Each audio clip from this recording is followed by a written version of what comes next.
ಹಿಂಗೇನಿಲ್ಲ, ನಾನು ಮೊದಲಿಂದನೂ ಕಾಯಕವೇ ಕೈಲಾಸ ಅಂದ್ಕೊಂಡಿದ್ದೀನಿ, ನಿಮ್ಮಂಥವ್ರನ್ನೇ ದೇವರು ಅಂತ ತಿಳ್ಕೊಂಡಿದ್ದೀನಿ, ಕೆಲಸ ಮಾಡ್ತಾ ಇದ್ದೀನಿ.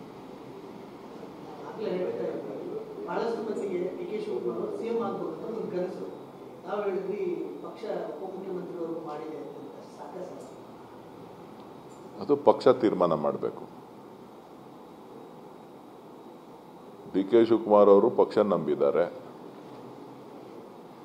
ಅದು ಪಕ್ಷ ತೀರ್ಮಾನ ಮಾಡ್ತದೆ. ಈಗ ಮುಖ್ಯಮಂತ್ರಿಗಳು ಸಿದ್ದರಾಮಯ್ಯನವರು ಇದ್ದಾರೆ, ಸೊ ಅದ್ರ ಬಗ್ಗೆ ಚರ್ಚೆ ಮಾಡೋದ್ರಲ್ಲಿ ಅರ್ಥ ಇಲ್ಲ. ಗೊತ್ತಿಲ್ಲ, ನನಗೇನು ಗೊತ್ತು, ನಾನು ಹೆಂಗೆ ಹೇಳೋಕ್ಕಾಗತ್ತೆ? ನಾನು ಭವಿಷ್ಯ ಹೇಳೋಕ್ಕಾಗತ್ತಾ? ನನ್ನ ಭವಿಷ್ಯ ಹೇಳೋನಲ್ಲ.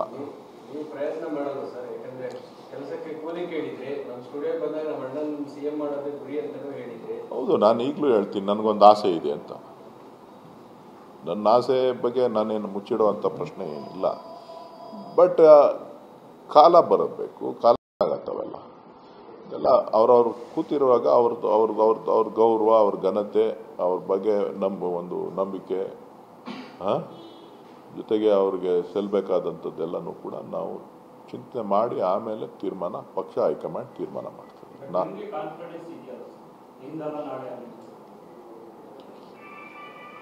ಡಿ ಕೆ ಶಿವಕುಮಾರ್ ನಂಬಿರೋದೇ ನಂಬಿಕೆ, ದೇವ್ರ ಮೇಲೆ, ನಂಬಿಕೆ ಮೇಲೆ. ನಾನು ಕೂಡ ನಂಬಿಕೆ ಮೇಲೆ, ನೀವು ಕೂಡ ನಂಬಿಕೆ ಮೇಲೆ ಬದುಕಬೇಕು. ನಂಬಿಕೆ ಇಲ್ಲದೆ ಇದ್ರೆ ಬದುಕಕ್ಕಾಯ್ತದಾ? ನಿಮ್ಮ ದಿನನಿತ್ಯದ ಜೀವನ ನಂಬಿಕೆ ಇಲ್ಲದೆ ನೀವು ಒಂದು ಹೆಜ್ಜೆನೂ ಕೂಡ ನೀವು ಮುಂದುವರಿಯಕ್ಕೆ ಸಾಧ್ಯ ಇಲ್ಲ. ಸಾಧ್ಯ ಇದೆಯಾ?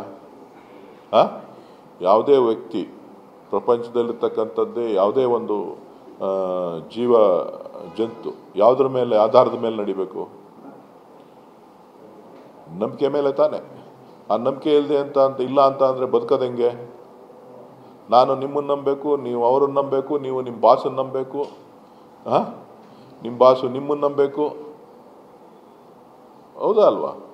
ಯಾತಕ್ಕೋಸ್ಕರ ನಿಮ್ಮನ್ನ ಇಲ್ಲಿ ವರದಿಗಾರರನ್ನ ಕಳಿಸಿದ್ದಾರೆ? ನಿಮ್ಮ ನಂಬಿಕೆ ಇಟ್ಬಿಟ್ಟು ಹೋಗ್ರಪ್ಪ, ನೀವೇನು ಪ್ರಾಮಾಣಿಕರಿದ್ದೀರಿ, ನಿಮ್ಮ ಕೆಲಸ ಮಾಡ್ಕೊ ಬನ್ನಿ ಅಂತ ಕಳಿಸಿರ್ತಾರೆ. ನೀವೇನು ಫೀಡ್ಬ್ಯಾಕ್ ಕೊಡ್ತೀರೋ ಅದನ್ನು ಮಾಡ್ತೀರಿ. ಸೊ ನಂಬಿಕೆಯ ಆಧಾರದ ಮೇಲೆ ಶಿವಕುಮಾರ್ ಅವರು ಬದುಕಿರ್ತಕ್ಕಂಥದ್ದು, ನೀವು ನಾವು ಇರ್ತಕ್ಕಂಥದ್ದು ನಂಬಿಕೆ ಆಧಾರದ ಮೇಲೆ. ನಂಬಿಕೆ ನಮ್ಮೆಲ್ಲರಿಗೂ ಕೂಡ ಮುಖ್ಯ.